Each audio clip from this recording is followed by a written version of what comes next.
அப்படின்னு பார்க்கும்போது இந்த கதை வந்து பல டைமென்ஷனில் சொல்கிறாங்க. இவங்க 2 பேர் வந்து சின்ன வயசுலேருந்து வந்து ஒன்றா ஃப்ரெண்ட்ஸாக இருந்திருக்காங்க, அதுக்கப்புறம் ஈச் அதர் லவ் பண்ணியிருக்காங்க அப்படின்றதெல்லாம் சொல்கிறாங்க. பட் உண்மையாலுமே என்ன நடந்தது அப்படின்றது இன்னும் தீவிர போலீஸ் வந்து விசாரித்து நிறைய ரிப்போர்ட் வந்து வந்தாதான். ஏன்னா 2 days தான் ஆயிருக்கு இந்த ஒரு பிரச்சனை நடந்து. ஒரு 1 week இல்லை ஒரு 10 days கழிச்சு தான் டீட்டெயில் ரிப்போர்ட் வரும். இப்போதைக்கு வந்து ஒரு 2-3 டைமென்ஷனில் சொல்கிறாங்க. என்ன, நெல்லை பாளையம் கோட்டையில் வந்து சுபாஷினின்றவங்க வந்து ஒரு சித்தா டாக்டராக ஒரு ப்ரைவேட் கன்சர்னில் ஒர்க் பண்ணிட்டு இருக்காங்க.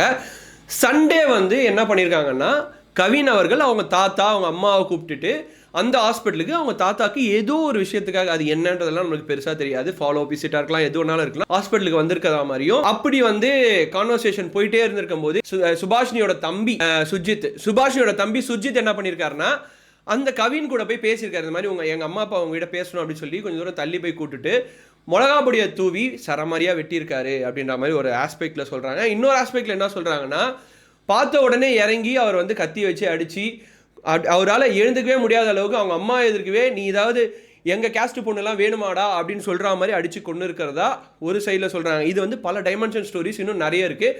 பட் மூவிங் ஆன், களத்தில் என்ன நடந்தது அப்படின்றத வந்து அங்கே இருக்கிற சிசிடிவி ஃபுட்டேஜ் இன்னும் வரணும், அதே சமயம் வந்து பேரலாக போலீஸ் ரிப்போர்ட் வரணும். இது எல்லாமே வந்தால் மட்டும்தான் என்ன நடந்தது அப்படின்றது தெரியும்.